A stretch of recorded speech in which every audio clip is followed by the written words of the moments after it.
एक बड़ी जानकारी मिल रही है। पीएम मोदी ने शेख हसीना से फोन पर बातचीत की है। प्रधानमंत्री मोदी ने चुनाव जीतने पर उन्हें बधाई दी। बांग्लादेश की पीएम शेख हसीना को फोन पर प्रधानमंत्री मोदी ने बधाई दी है। बांग्लादेश के साथ साझेदारी के लिए प्रतिबद्ध हैं। पीएम की तरफ से ये स्टेटमेंट दिया गया।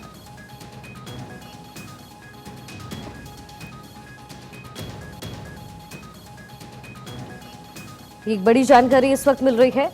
शेख हसीना से प्रधानमंत्री मोदी की फोन पर बातचीत हुई है। साथ ही उन्हें पीएम पद की उन्होंने बधाई दी है। उन्हें शुभकामनाएं दी और साथ ही उन्होंने कहा कि बांग्लादेश के साथ जो भारत के रिश्ते हैं उसे बनाए रखने के लिए हम प्रतिबद्ध हैं।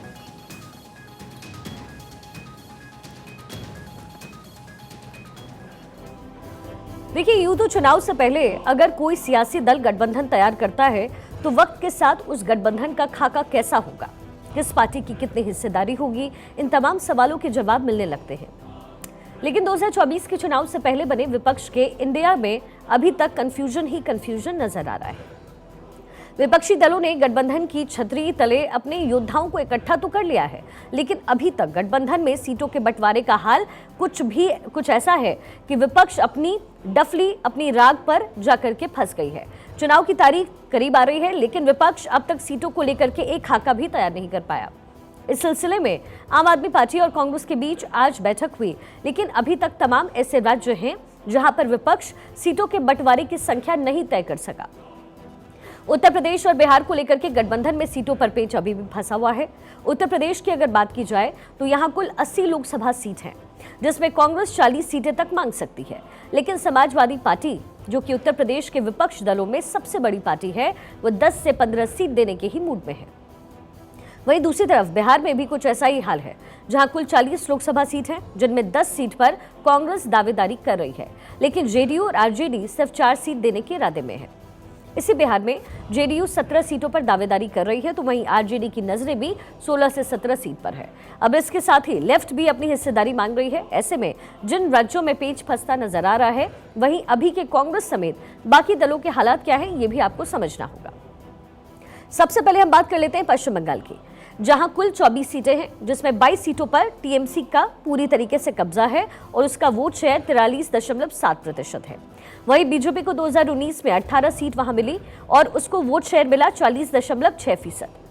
कांग्रेस सिर्फ 2 सीटें वहां जीत पाई और वोट शेयर था 5.7%। अब बात महाराष्ट्र की करते हैं, तो वहां पर कुल है 48 सीट। 2019 में बीजेपी ने यहां पर 23 सीटें जीती और वोट शेयर था 27.8%।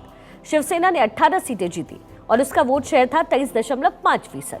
कांग्रेस को सिर्फ 1 सीट वहां हासिल हुई और वोट शेयर उनका था 16.4%। एनसीपी के खाते में वहां पर 5 सीटें आई और वोट शेयर था 15.7%। वहीं एआईएमआईएम के खाते में 1 सीट हुई और उनका वोट शेयर जो था वो था तकरीबन 7% के आसपास, माफ कीजिएगा 1.7% का ये हिस्सा उन्होंने हासिल किया। देखिए, पंजाब की 13 सीट की अगर बात की जाए तो जहां कांग्रेस का प्रदर्शन बेहतर रहा। 2019 में पंजाब में कांग्रेस ने 8 सीट जीती और 40.6% वोट शेयर उनका रहा। वहीं अकाली दल ने पंजाब के अंदर 2 सीटें जीती और 27.8% वोट उनको मिला। बीजेपी ने भी 2 सीटों पर कब्जा किया, 9.7% वोट रहा उनका। वहीं आम आदमी पार्टी को भी पंजाब में 1 लोकसभा सीट मिली और उनके खाते में 7.5% वोट पड़ा। वहीं राजधानी दिल्ली की अगर बात की जाए तो यहाँ जो लोकसभा की 7 सीटें हैं, जिन पर बीजेपी का मुकाबला कोई कर नहीं पाया। बीजेपी ने पूरी तरीके से क्लीन स्वीप करते हुए 7 में से सभी 7 सीटों पर कब्जा जमाया और उन्हें 56.9% वोट हासिल हुआ। कांग्रेस को यहाँ पर 22.6% वोट हासिल हुए और आम आदमी पार्टी सिर्फ 0.1% वोट ही हासिल कर पाई। तो 2019 के चुनाव नतीजों को अगर आप कसौटी पर रख करके देखा जाए तो कांग्रेस कई राज्यों में क्षेत्रीय दलों से कमजोर नजर आई। ऐसे में जो क्षेत्रीय दल हैं वो अपने राज्यों में ज्यादा सीट की मांग कर रहे हैं और कांग्रेस भी ज्यादा से ज्यादा उम्मीदवार के साथ चुनाव लड़ने की तैयारी कर रही है। वही वजह है विपक्ष में सीट के बंटवारे का एक समस्या बनना। कांग्रेस रूल्ड स्टेट में या कांग्रेस जहां बड़ी पार्टियों में सब कुछ ठीक है, किसी के साथ कोई सीट शेयरिंग नहीं है, लेकिन जो नॉन बीजेपी रूल्ड स्टेट हैं या जहां उनकी ताकत ज़्यादा है, वहां अनुपात के से अधिक सीटें मांगना कांग्रेस पार्टी का अव्यावहारिक काम है। ये जो अलायंस है बिना किसी विचारधारा के, बिना किसी लक्ष्य को लेकर के और बिना किसी लीडर के, ये अलग अलग पार्टियों का एक जो भानुमति का कुनबा मैं कहूँगा इकट्ठा हुआ है। और आज जिस प्रकार से देश के अंदर आदरणीय नरेंद्र मोदी जी का रुतबा है या नरेंद्र मोदी जी की जो शख्सियत है, उस शख्सियत का कोई भी व्यक्ति सामने नज़र नहीं आता। बहुत सारे ऐसे लीडर हैं जिन्होंने पहले ही मना कर दिया है और कुछ लोग अभी थोड़े दिनों के अंदर मना कर देंगे। मुझे नहीं लगता कि ये अलायंस जो है सक्सेसफुल हो पाएगा, आगे चल पाएगा। और इसी बीच एक बड़ी खबर मिल रही है। केंद्रीय पेट्रोलियम मंत्री हरदीप सिंह पुरी की प्रतिक्रिया। देश में तेल के नए कुएं की खोज पूरी हो चुकी है। काकीनाडा तट से 30 किलोमीटर दूर मिला तेल का कुआं। हरदीप सिंह पुरी ने ये बड़ी बातें कही है। ये एक अच्छी खबर है भारत के लिए। केंद्रीय पेट्रोलियम मंत्री हरदीप सिंह पुरी की तरफ से ये प्रतिक्रिया है। देश में तेल के नए कुएं की खोज पूरी हो गई है। काकीनाडा तट से 30 किलोमीटर दूर तेल का कुआं मिला है।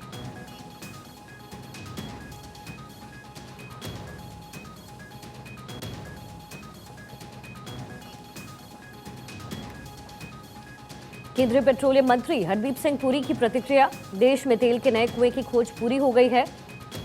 काकीनाडा तट से तकरीबन 30 किलोमीटर दूर तेल का एक कुआं मिला है। ये बड़ी बातें हरदीप सिंह पुरी की तरफ से कही गई।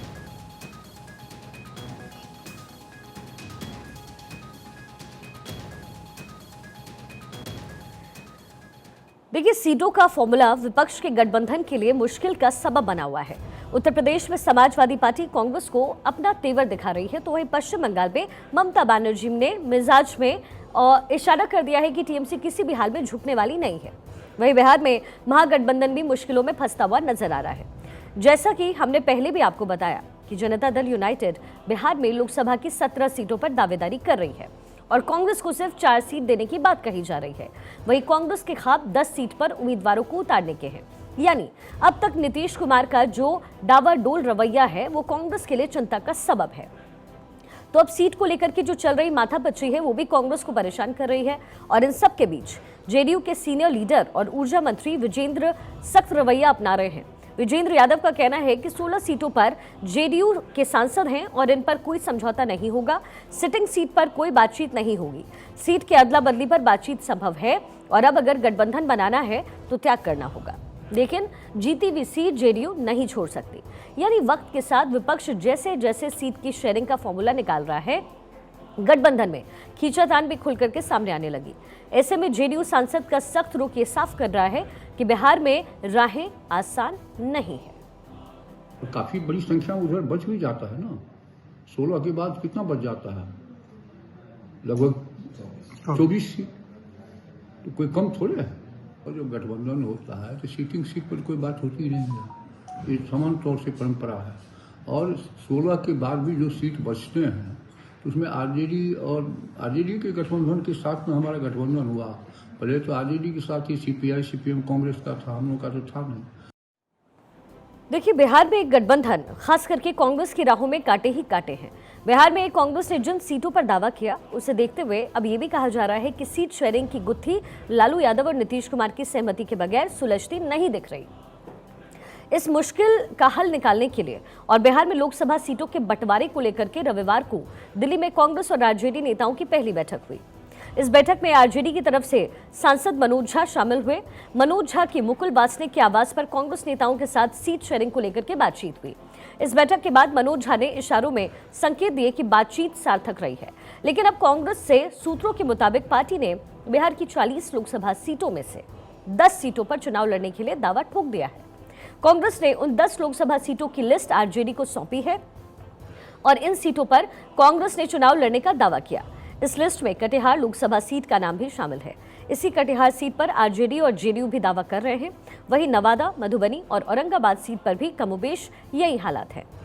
इन सब के बीच सीपीआई एमएल भी अपनी दावेदारी के साथ सामने आ गई है, जिसने कम से कम 6 सीट पर अपनी तैयारी पहले ही कर ली है। इन उद्देश्यों को लेकर इंडिया गठबंधन बना है।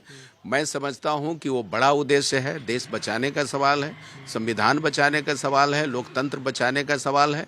और इस मामले में इतना बड़ा उद्देश्य को लेकर के जो गठबंधन बना है, उसमें 2-4 सीट को लेकर के गठबंधन टूट जाए तो ये दुर्भाग्यपूर्ण होगा।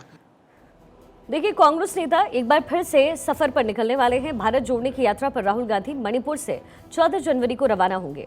ये जो अंदर पहुंचने पर लगभग 6,700 किलोमीटर का सफर राहुल गांधी तय करने वाले हैं। लेकिन इस यात्रा के रास्ते से झारखंड के 2 जिले गायब हैं।